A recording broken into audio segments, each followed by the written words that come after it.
Aloha, everybody. I'm Eva Andrade, and on this episode of Faith in Politics, we're going to talk about the flooding in Haleiwa. Then we're going to jump to what's happening on the national level. And as always, we're going to look at what's happening in the world according to Jim, and then we're going to look at some local issues right here in Hawaii. So let's chat about that.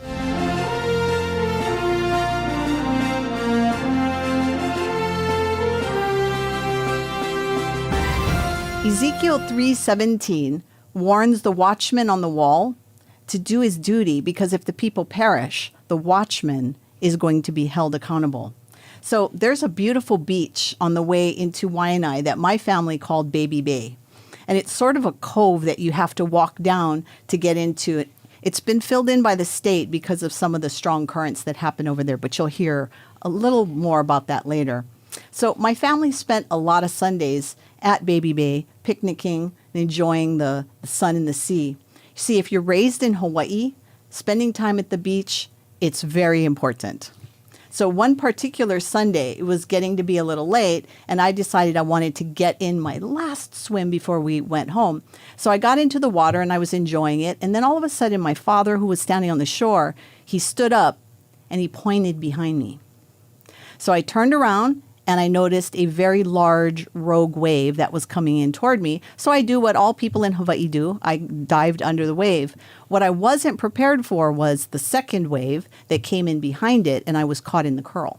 And so I was tumbling and tumbling through the water, and as I hit the shore and pulled back in, I noticed that a lot of the things that were on the shore were being pulled in by the power of the wave, and then I got caught in the second wave. And, I was really scared. It was a horrifying experience for me. My father tried to jump in and save me, but the strong current kept him from getting me out. But here in Hawaii, you learn how to respect the water, and so it was relatively easy for me to finally gain my composure. What's interesting about this, and I started thinking about it, is that I know how to swim. And here in Hawaii, we're taught to respect the water. We're taught to never turn our back on the ocean. I was thinking about that this week when I read about the COVID relief bill that was passed. And it was passed to help people and businesses. And, it's kind of like that first wave. You kind of see what needs to be done right now, and you're going to do it, and you're going to jump. But you don't expect the strength or the power or the force of what's coming after until after you experience. Surfers know exactly what I'm talking about. Are we really prepared for the financial burden that we have placed on our keiki? How many generations are going to be paying the price of these bailouts? As necessary as they seem, is it worth it? Here in Hawaii, as I mentioned, you never turn your back on the ocean. And we should never turn our back on the warnings that have been given to us on what's coming up behind this financial bailout. The money has to come from somewhere. The old saying is taking from Peter to pay Paul. I learned a very valuable lesson on the beach that day. I learned to always pay attention to the water behind me and to listen to people on the shore, because they see things sometimes behind you that you don't see. Had my dad not warned me about that coming wave, it may not have ended up so well for me. I think we should listen to the financial experts who are warning us about the coming wave. Do we sink or swim? The choice is ours. And that's my thoughts for this week. Well, welcome to the show today, gentlemen. Hello. Hello. It's so good to see both of you. So, Jim. Yes. As always, it's good to see your very pleasant face across the table. And then, of course, we have across the table from me now is Daniel. The reason we have you here on the show today is because there has been a serious flooding situation that's happened in Haleiwa. And so you're here to tell us about what's going on and what we've done. Or what the state may be doing about that. So welcome to the show today. Yeah, thank you. I feel excited to be here.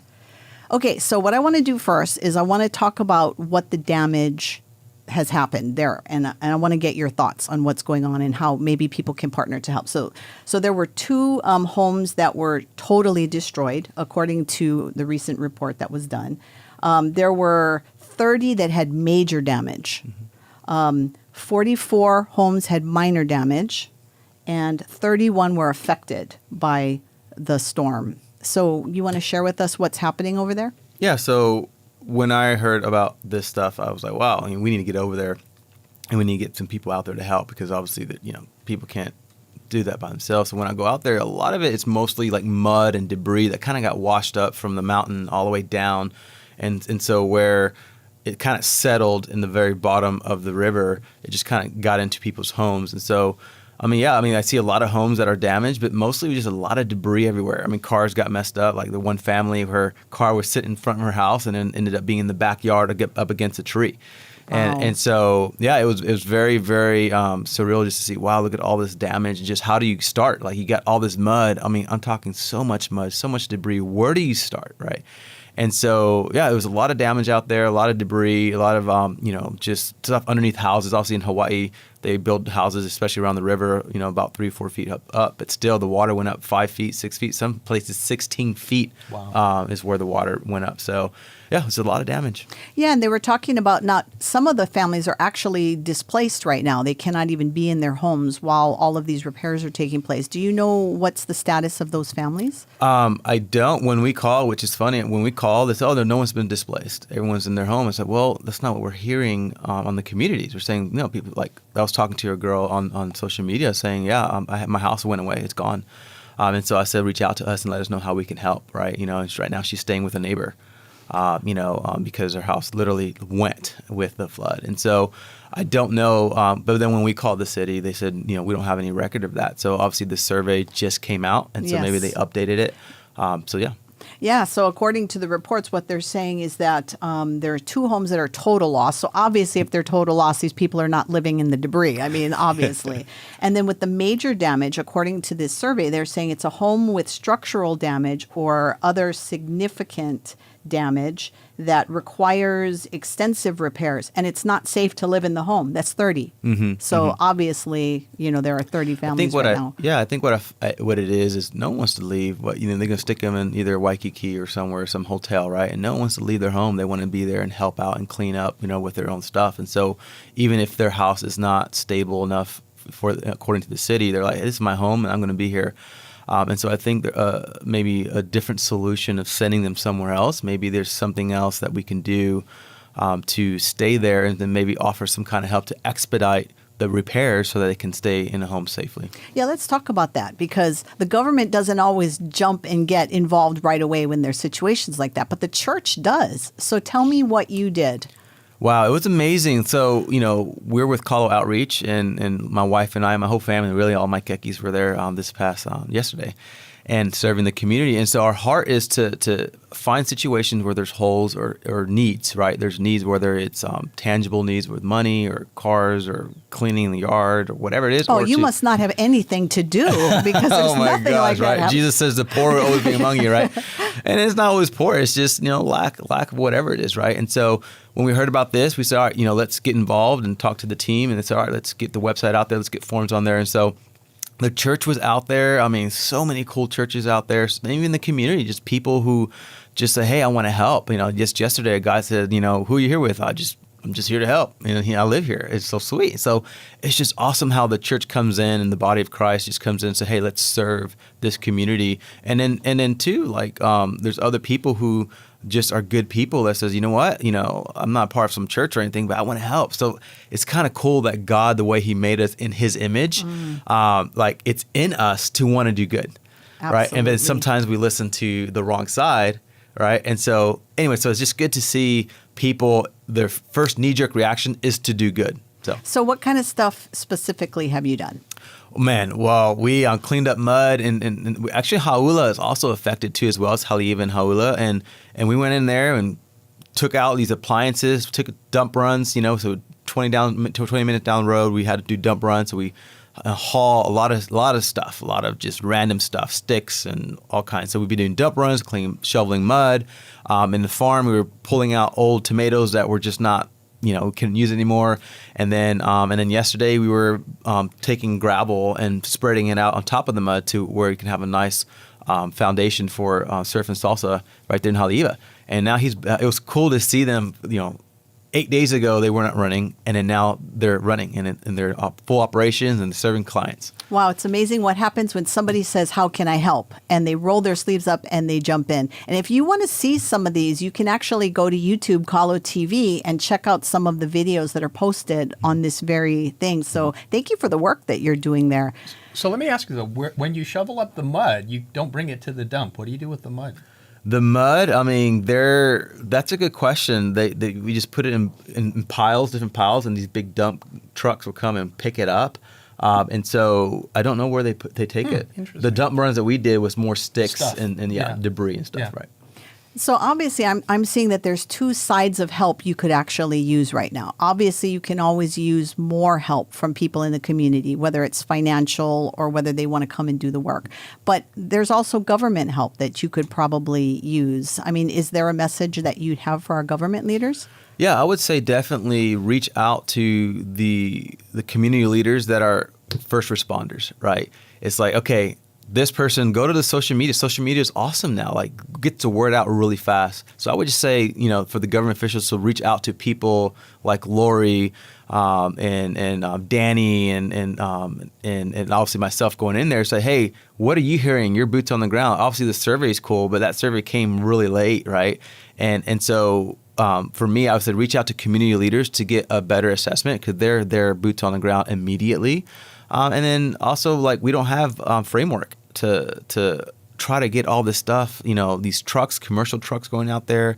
So, offer up maybe these actually hard trucks and bulldozers and bobcats, let us have access to them a lot faster so that we can get these people homes back in order because they're missing work. So it's hurting them more than just their home damage. Like, they can't go to work. They have to fix all that.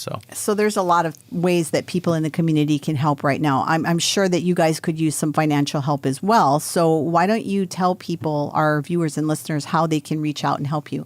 I think the immediate thing you can do is go to calloutreach.com, and there's several forms in there, and there's one that, how do I volunteer, and there's another one, I need help. And so for us right now, so far, like a lot of people in Haleiwa already done, but in Hauula, we still need a lot of help because there's still water. I mean, it's still raining, right? Yeah. And so we have to wait for that water to go down, and then we'll be able to have more.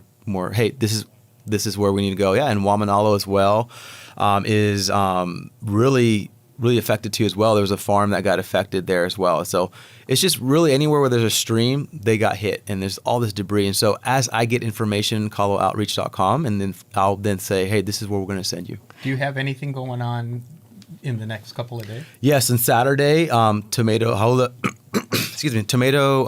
Tomatoes is going to need help. And so go to the website and then volunteer, and I'll point you when and what time to get you the details. And there's also Hauula. If it dries up, we're going to send some more people over there too as well.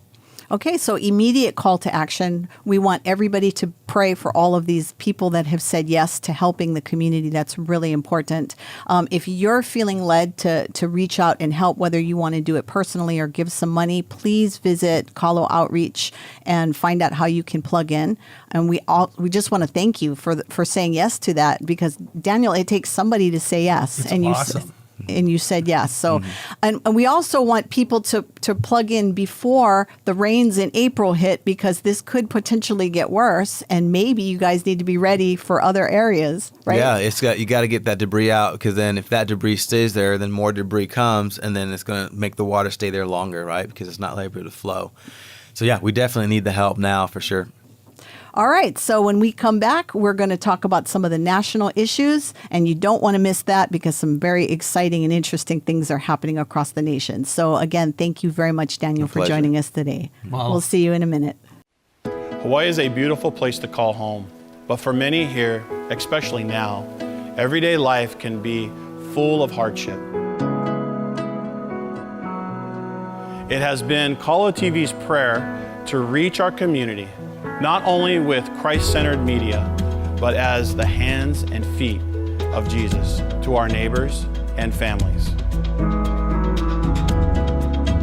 And now, God has answered our prayers. Today, I'm blessed to introduce Kalo Outreach, a ministry that allows Kalo TV to be hands-on in your community. And this outreach is being led by Daniel and Lucy Molina. Kalo's partnership with the Molinas enables us to see our vision come to life. Stay tuned for what's to come with Kalo Outreach and the Molina family. I'm here with John Wickham. Back in the day when I was a brand new believer and during the Jesus People movement, Whenever John was on stage, I got really excited. I'm sure a lot of us did.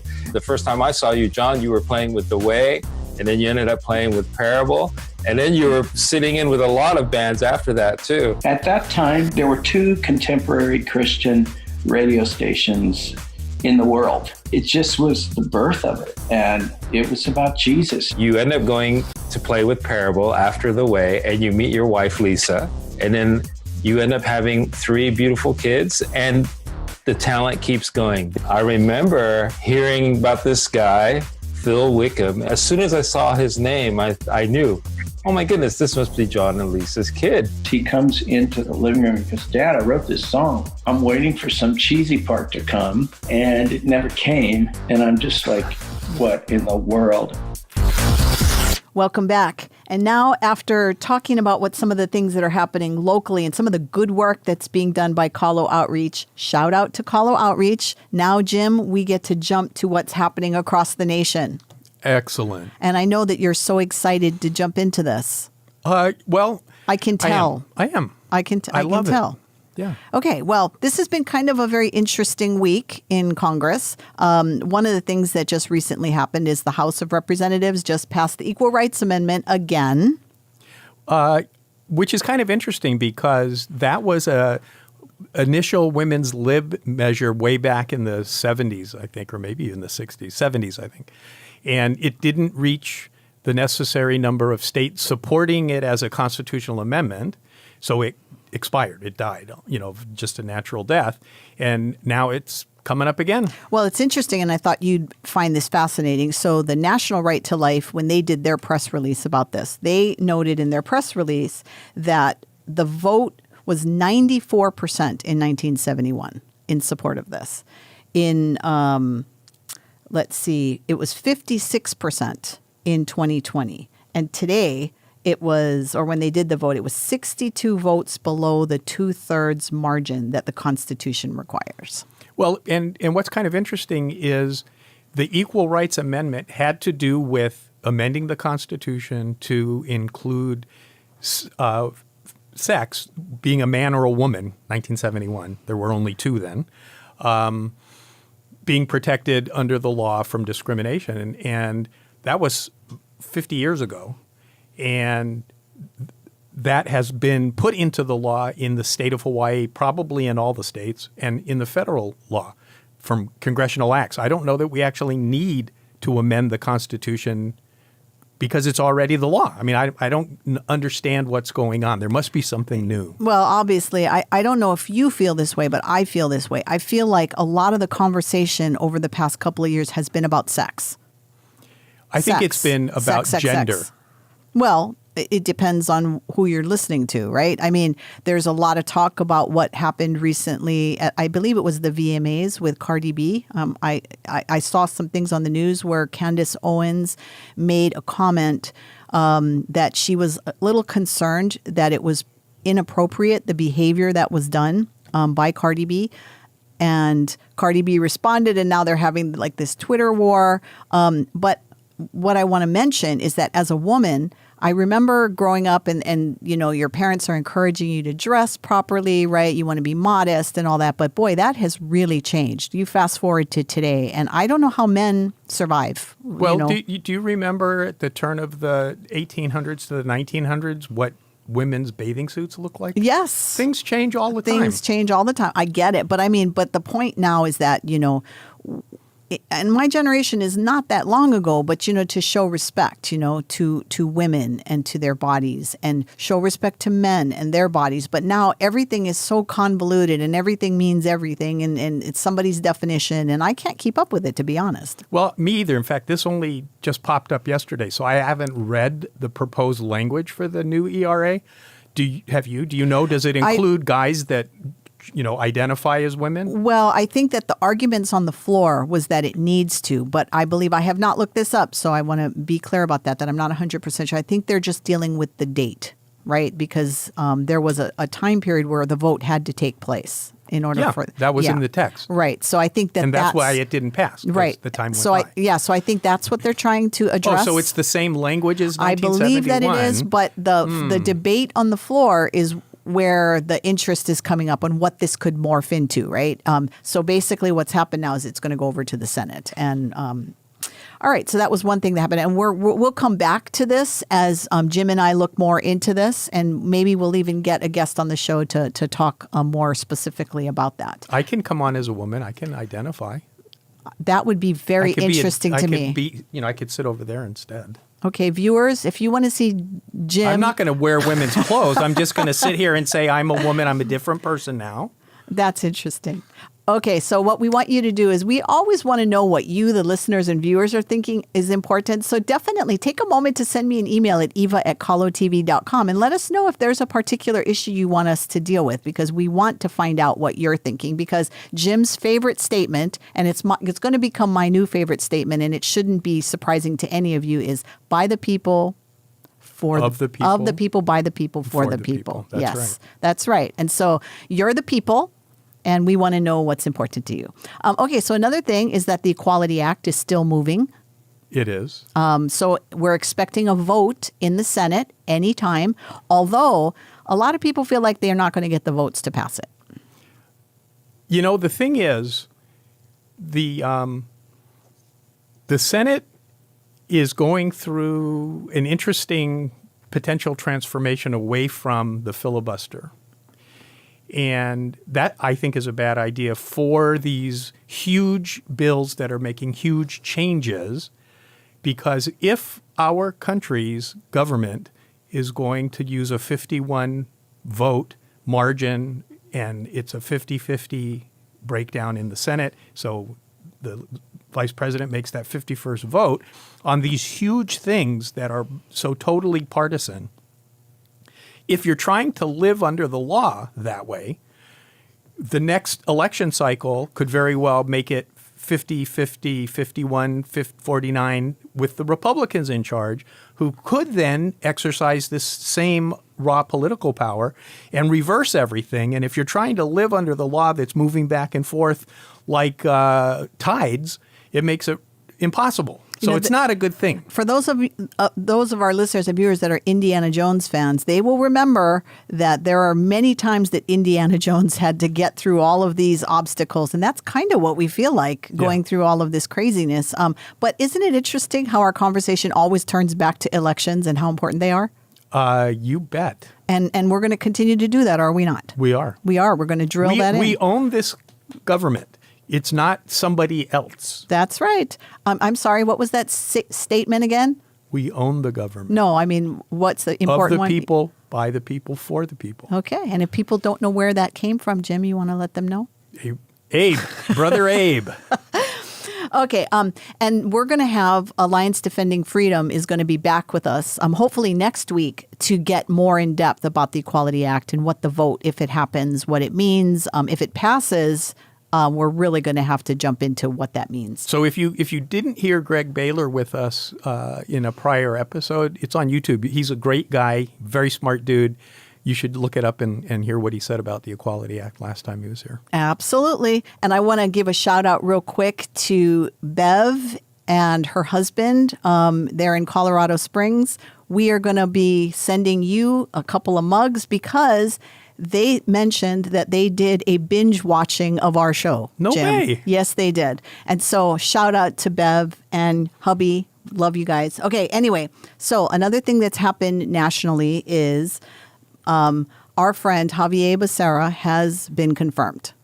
Yeah, he's a lawyer and he's going to run the medical department. How dumb is that? Yes. And the Seriously. The vote was 50-49. Surprising. And I'd love to get your thoughts on this because here in Hawaii, we actually had where we were following something that happened with a decision by Becerra and it affected us and you got involved. So why don't you tell us what happened? Well, there's two things that relate to Hawaii with this vote. One is our Senator Mazie Hirono failed to vote. She was the one that was missing.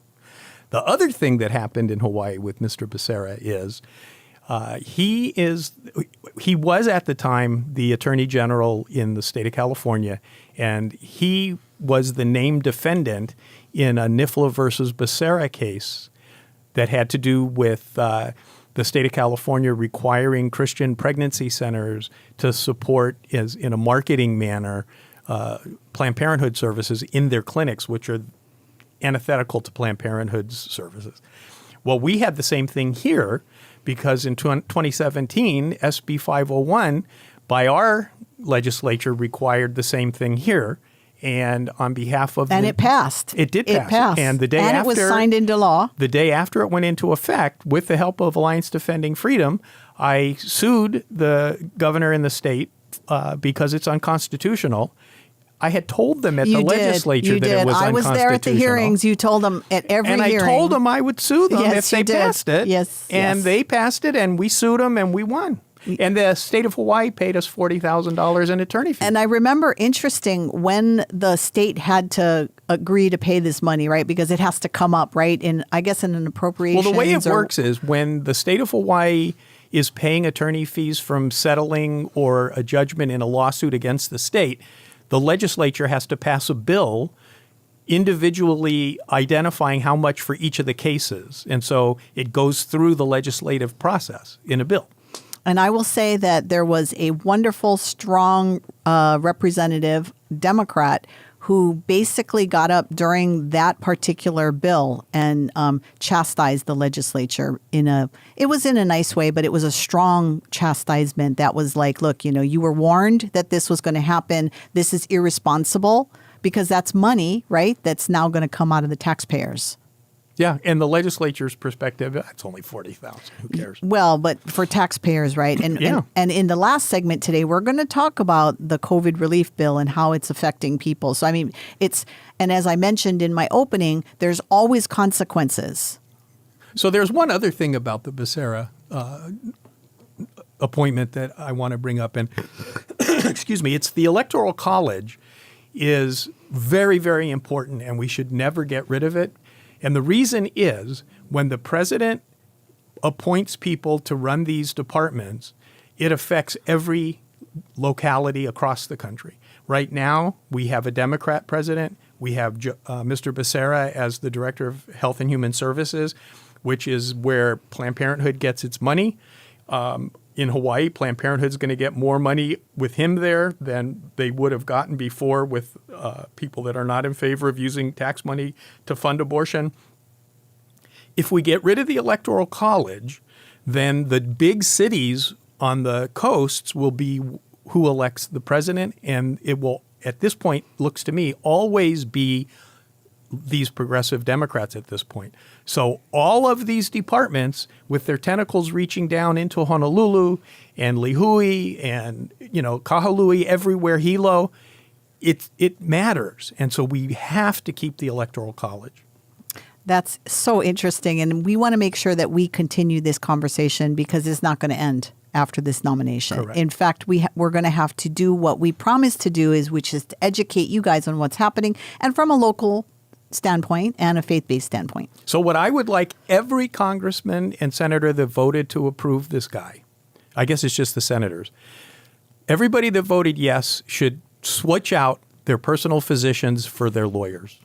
Interesting. Okay, Jim, you're really calling people to do something very fabulous.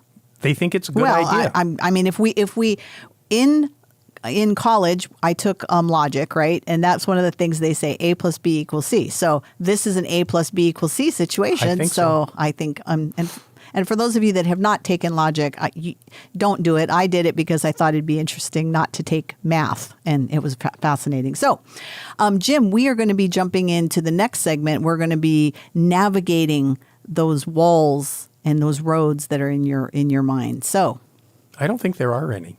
I think there's a lot of things. It's like a swimming pool. No, what was that movie? It's fluid. What was that movie that we talked about? Inner Space. Inner Space, yes. And so we were warning people that as we move into the world, according to Jim, that we could be doing a pinball machine situation here or a Star Wars thing where we're getting fired at and being afraid of what could happen. Okay. All right. Well, give us a little bit of a teaser, Jim, before we go into break. Well, the question is, can the government make us do things because of COVID? All right. No. We'll see you in a minute. Mahalo. Hi, my name is Daniel. This is my beautiful wife, Lucy. We have 7 children, and we are the Molina family. We are blessed and excited to be the feet on the ground for Kalo Outreach. We believe God has called us to encourage, support, and uplift communities here in Hawaii. Life's challenges can make our hearts grow cold, but even a small spark of Christ's love can set families ablaze with life, and we hope to kindle that flame.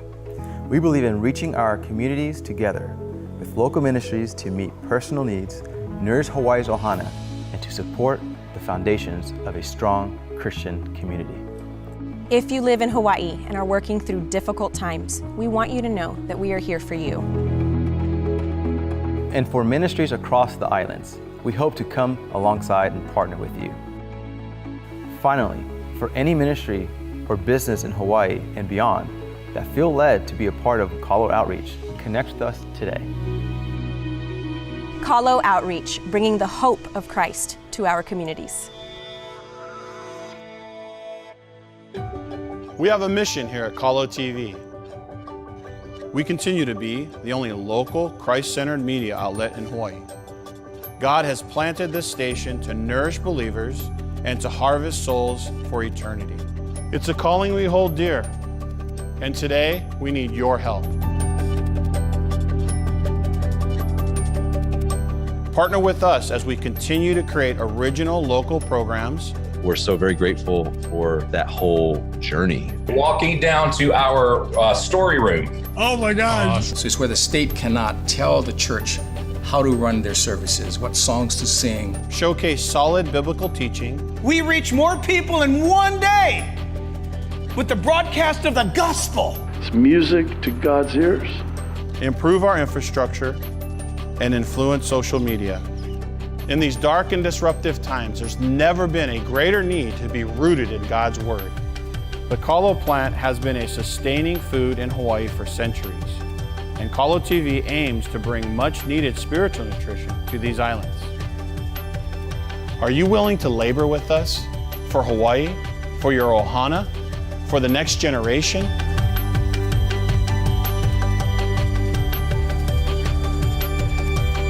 Go to kalotv.com and partner with us today.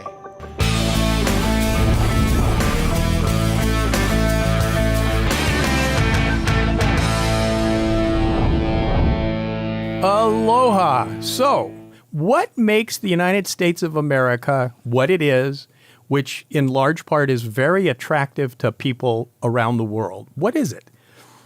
I would say it's the rule of law. And the reason it's the rule of law is because that's how our founders set it up. And they were coming from the history of monarchies, which was the rule of man.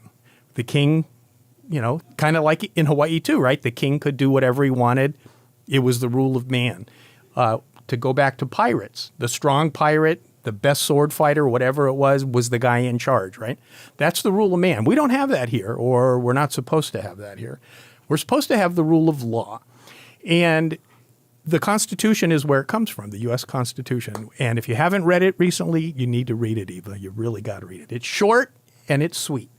But in particular, we spent last year doing nothing because of COVID. We couldn't have parties. We couldn't go to church. We couldn't eat in restaurants. We still can't go to the theater, I think. And it was because of COVID. And the CDC gave us some requirements. The governor gave us some requirements. And we need to start asking, was it consistent with the constitutional requirement of the rule of law? Well, guess what? On March 10th in Ohio, a federal judge by the name of Calabrese, which, by the way, is one of my favorite sausages. He has nothing to do with that. It's his name. The case was Skyworks Limited versus the Centers for Disease Control and Prevention. They got sued because they were not letting landlords kick out tenants who weren't paying their rent.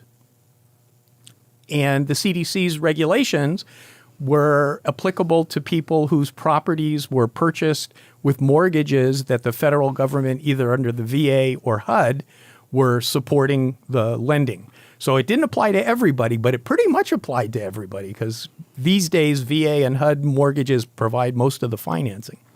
So what the judge did is he looked at what's the separation of powers? What's the checks and balances in the Constitution that the CDC had to comply with in order to be able to tell landlords they had to suck wind during the whole last year if people weren't paying rent. They couldn't kick them out. And so we're going to give you a picture of the opinion so you can find it. It's 30 pages long. There's some stuff in it that is kind of lawyer stuff. But if you look at the analysis of how the CDC got the power and how it exercised the power, this judge said it was unconstitutional. And I filed a lawsuit very similar here in Hawaii last July because the law that gave Governor Ige the power to do COVID emergency stuff had a particular clause in it that said it was good for 60 days. And on the 60th day, it automatically terminated. There was nothing, no qualifying nothing. And the judge in the case agreed with me, but said she couldn't rule in my favor, even though I was right, because the result would be, in her words, absurd. So which is bizarre. Well, let's go back to this case that you referred to. So, as you mentioned in your opening, the COVID restrictions hurt a lot of people. So some people were not able to go to work. Some businesses were not able to be open and to continue to pay people. So people themselves who are paying rent may have been hurt by their businesses not being able to provide them a place to go to work. So you have landlords who are now hurt because they're not getting their rent, but you've got people that want to pay rent, but they can't. So there's a catch-22 there, because if the landlords are allowed to kick these people out, it's not their fault that their company could not keep them employed. So what do you say to that? So actually, that's a great question, because the case doesn't have to even answer that, because there's this huge divide between what the states can do and what the federal government can do. And this case had to do with the CDC's authority, not the state. So when Governor Ige said there's a moratorium on evictions and mortgage foreclosures, that's totally different under the U.S. Constitution than whether the CDC, as a division of the Department of Health and Human Services, Mr. Becerra's department, because what the Constitution of the United States is, it's a document that says we the people have delegated to the federal government our power. That's the preamble. We the people create this Constitution. We, in the Constitution, say these are the things the federal government is allowed to do. The 9th and 10th Amendments, which are part of the Bill of Rights, specifically say whatever was not given to the federal government is reserved to the states or the people. So it's very clear the federal government is very limited compared to state governments. So when the language of the statute that Congress passed a long time ago authorizing the CDC and giving it powers, it can only do things that are part of that power. And what this judge does is he goes through that statute and he goes through the text of the regulations that the CDC came up with and the rulings they came up with, and he decides they don't have the power to tell people that they're allowed to not pay their rent and the landlords can't kick them out because of COVID. It's a very limited case, but it's a beautiful, very current COVID-related discussion of a law school thing that I think people can actually read. They can understand it. This judge is a very good writer. So I would really encourage you to look it up. You can probably find it by Googling it or DuckDuckGoing it or whatever you want to do. So on the state side, the same thing happens. The legislature in 2014 created the Emergency Powers Law, and it said the governor can declare an emergency because of a weather event or a military event or a disease event. This was COVID. And when he does that, for 60 days, he takes over the legislature's powers. He becomes the lawmaking branch for 60 days. The legislature made that limit in their own self-interest, because why would they want him to have their power forever? And the original text of the bill didn't have any kind of limit. In the committee report process, they said, oh, yeah, we got to put 60 days on this. But they didn't in Hawaii in 2020 come back after 60 days and reclaim their authority. Although they're doing it this year. I mean, well, now they are. Yes, and now they're doing what should have been done to begin with. But we're fast forwarding a year later that this pandemic has locked people out of jobs. It's, as you said, it's created hardship for people. I think about our kupuna in care homes that were not allowed to see family members during this time. I mean, this year, to me, it's like the year that never was. Like I was trying to think, what I accomplished over the last year. And I was saying the only thing that I accomplished over the last year was learning how to be patient with a high schooler that was doing school right in the same room where I was trying to do work. To me, that was the one thing that stands out the most. Well, I was having a conversation last night, and I was trying to remember when an event happened a couple of years ago. And as my brain was trying to find when that was, it occurred to me, do you realize nothing happened last year? We totally skipped life. Nothing happened. So you have an extra year that you pass over when you're trying to figure out when things happen. So when you think it was in 2019, it actually was in 2018. I know. I was thinking about this too, because my heart goes out to those students that graduated from high school last year, because their graduation ceremonies weren't even really graduations. I mean, they were, but they weren't. I think Mililani High School had a drive-through kind of thing where you just, and these guys are going to remember this for the rest of their life. Their senior year, right? That they didn't get to do all this kind of stuff. And it breaks my heart, because now this makes me laugh. I'm talking to people thinking about, planning the next meeting or whatever. And they're like, well, we got to figure out if we're in tier 3 or tier 4. I mean, how many people can we have there? And the idea that we're going to be wearing masks probably for the rest of this year, even when we reach herd mentality. I think we're in herd mentality. We've been in herd mentality. Herd mentality. But I mean, think about this. And then, of course, there's the controversy going on whether Kerry was wearing a mask on the airlines or whether he might have been eating at the moment. And it's like, you have these people telling you to wear a mask, and then they're busted not wearing a mask. Okay, so we go to the mainland at Christmas time. I actually was trying not to keep my mask on for part of the flight, and I got told by the flight attendant that the hanging down thing isn't acceptable. I had to put it up.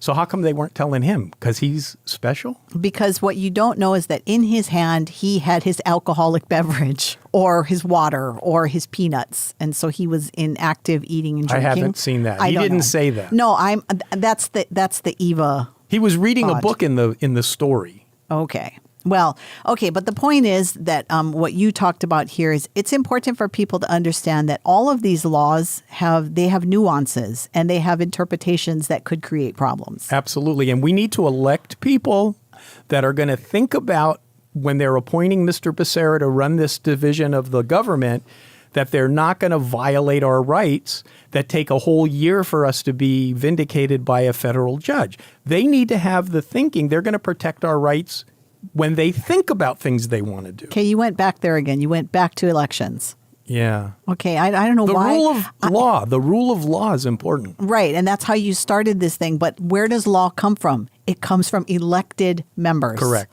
And they're going to create law. They're going to interpret law. And they're going to stretch laws, which is what happened. Wait till we talk about the bill in the next segment.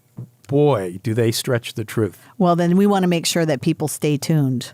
Yes. For sure. Okay, so go back to this particular ruling, because I know here in Hawaii, our legislature is talking about this very thing. It's how to help people who were hurt so much during this lockdown that they were not employed, so they were not able to pay their mortgage or their rent.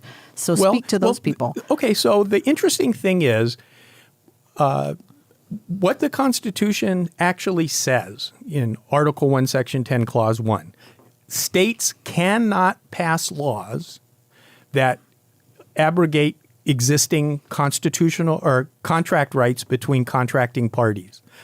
From the 1800s, the Supreme Court ruled when you have a mortgage agreement, a state can't pass a law changing the terms of a mortgage agreement that's already in existence. It can only apply to the next coming mortgages because the existing mortgage is a contract and states may not change the rights under contract.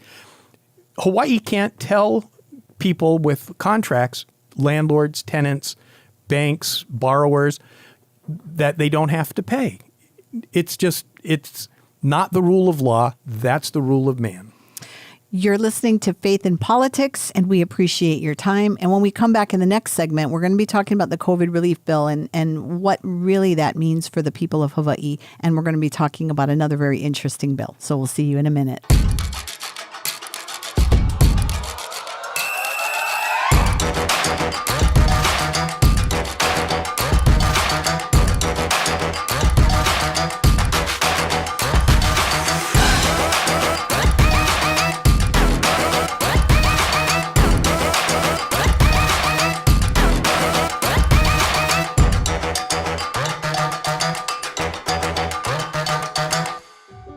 We have a mission here at Kalo TV. We continue to be the only local Christ-centered media outlet in Hawaii. God has planted this station to nourish believers and to harvest souls for eternity. It's a calling we hold dear, and today we need your help. Partner with us as we continue to create original local programs. We're so very grateful for that whole journey. Walking down to our story room. Oh my God. Showcase solid biblical teaching. We reach more people in one day with the broadcast of the gospel. It's music to God's ears. Improve our infrastructure and influence social media. Are you willing to labor with us for Hawaii, for your ohana, for the next generation? Go to kalotv.com and partner with us today. Aloha and welcome back. And now we're going to jump into the COVID relief bill and what that really means. We're also going to talk about a very interesting tax bill that was passed almost unanimously by the Hawaii Senate. And then we're going to talk about a parentage bill that Jim has been tracking, and that's also a very interesting bill. So let's jump into this tax bill first, Jim. This is Senate Bill 56 that we're talking about. And it actually made national news because it was a bill that taxed the highest earners here in Hawaii at a very, very high rate. And so people were saying that is, wow, nobody's done this. Hawaii is, they're blazing trails. I'd love to get your thoughts on that. Okay, so if you've never read a bill that becomes an act, which becomes a law, the first section is usually the purpose, the reasoning behind why the legislature thinks this is a good idea. And for this Senate bill, they're not even telling the truth. Listen to this. Okay, so the legislature finds that upon reaching Hawaii shores, the COVID-19 outbreak disrupted the local economy, resulting in a budget shortfall that was estimated to exceed $2 billion as of December of 2020. Well, because I sued over the governor's actions for COVID, I actually read all of his various declarations. The first proclamation said, the World Health Organization says it's a pandemic. It hasn't reached our shores yet, but we're going to do stuff before it gets here. So that statement was available to every member of the committee, every member of the Senate to know that was not a true fact. COVID had nothing to do with crushing our economy except that it was the reason the governor acted. Okay, next. Legislature additionally finds that it's necessary to generate revenue to allow the state to meet its strategic goals, avoid furloughs and layoffs for state workers, and prevent disruptions to essential government services. Well, they just got a whole bunch of billions of dollars from that $1.9 trillion bailout. So, and I'm paying for that. You're paying for that. So now they're going to take that money to replace the money they lost, and they're going to raise the taxes, and we get to pay for that too. They don't mention in here that they're getting all those billions of dollars from the federal government. So the point of my interest in Senate Bill 56 is we need to be coaches for our legislators. We need to know who they are, and we need to coach them into being truthful You mean meaning what they say. You mean kind of like what I said in my opening, where you have somebody standing on the shore that's kind of watching. betcha. So You that's betcha. exactly what we're talking about. Because we don't want them to make these kind of glaring, unnecessary errors. No, and the interesting thing is when my dad stood up to warn me about the waves coming, he wasn't doing it to hurt me. Correct. He was doing it to save me, to get me prepared. So that's kind of what we're talking about. Now, just what people need to understand is Senate Bill 56 is technically dead for this session because it was assigned to 4 House committees, and the deadline for it to be in its final, second to the last committee would be this week. And that But- didn't happen. Unless they re-refer. They can change whatever they do at the last minute and not even give us 48 hours notice. I Well, mean, they yeah. can have one combined hearing on Friday. Well, and people also need to understand that Hawaii is a biennium.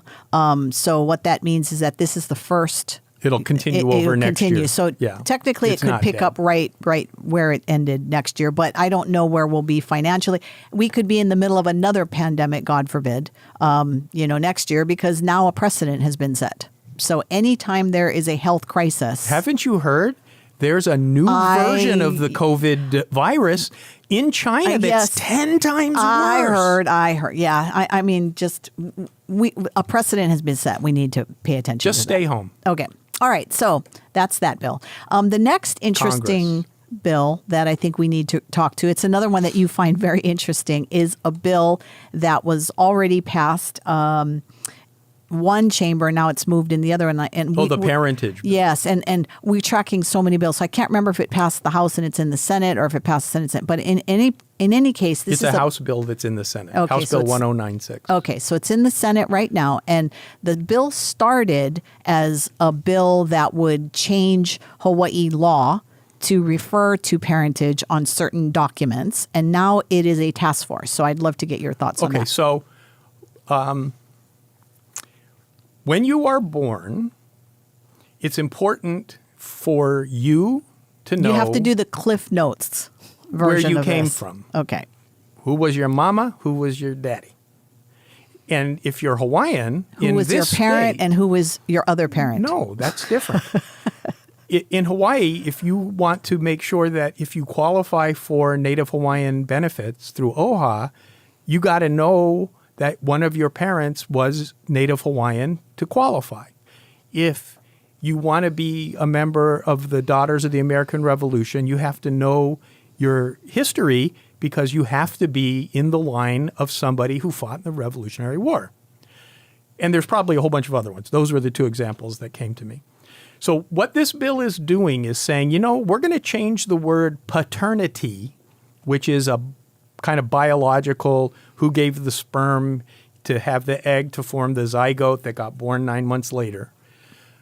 We're going to change paternity on our birth certificates. Which we already did here in Hawaii. We didn't allowed make people this to change. change their gender. Their sex at birth. Yes. If they change their mind and switch, Right. later they can go backwards and say that the day they were born, they were what they think they are now. Right. That's totally different. But that just to doesn't know that- affect whether you get OHA benefits or not. Well, It's no, very different. But what I'm showing is that our legislature has already been down this Yeah. road on But this historical one's different. documents. This one's different. What they're doing now is changing paternity to parentage. And the way it makes sense to me is paternity is how did the zygote get formed? Parentage is the baby's born, who's going to change the diapers and send it to college. Okay? So our birth certificates are now not going to refer to the biological sources of the child, but who's raising the kid. So we have guardianship statutes that allow people to have parental rights over children that were not from their biology. In Hawaii, we have Hanai raising of children. We also have same-sex parenting, which by biological nature could not have generated the biology of that child. To put those people into the birth certificate is robbing the child of the child's history, biological history. Where did they come from? And we know from the move to have open adoptions, because adoptions were closed and then they become open adoptions, people, when they get older, want to know where they came from. It's wrong. It serves the interests of adults at the expense of the baby who hasn't been born yet that can't speak for himself. Well, what I want to do is keep this particular bill on the docket so we can talk more about it, because decision making on the bill was moved to next week. So we'll have a little bit more about that. So the point is, now it's going to be a task force.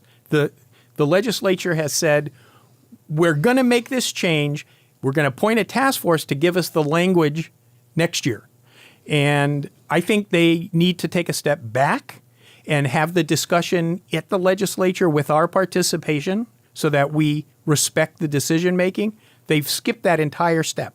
And you know from experience what it's like to be on a task force that is slanted in one direction. In 1995, I got to be on the governor's task force on sexual orientation, the governor's commission on sexual orientation there were and the what, law. 7 members? 7 members. And you and one other. Tony Sheldon Yes, were the only 2 that didn't come in intending to make same-sex marriage in Hawaii in 1995. Yes, I remember going to some of those hearings. It was fascinating. Okay, Jim, we only have a couple minutes left, and I know that you want to give some thoughts on the COVID relief bill. So One point.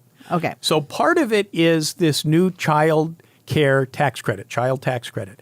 Currently, if you are employed and you make at least $2,500 in income, you qualify for a $2,000 per child tax credit, which means when you file your tax return at the end of the year for last year, you can deduct from the taxes that you owe the amount of the credit. The new version is the government is going to send parents up to $300 per kid every month income, a check.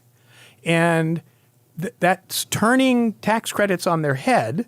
What they could do is say, we're going to reduce the amount of withholding so you keep your own money. But I think what they want to do, because they're progressive Democrats running the show in D.C., they want to get people used to getting government checks regularly, because that can easily turn into universal income, automatic payment from the government for everybody. Well, let's keep that on the docket as well to continue the discussion on that. But as we move into this last few seconds, what we first want to do is, as always, thank Kahlo TV for their continued partnership with us to make this program happen. Absolutely. We are looking for people like you to partner with us to make this program happen. So make sure you visit kahlotv.com and ask how you can partner to keep this program online.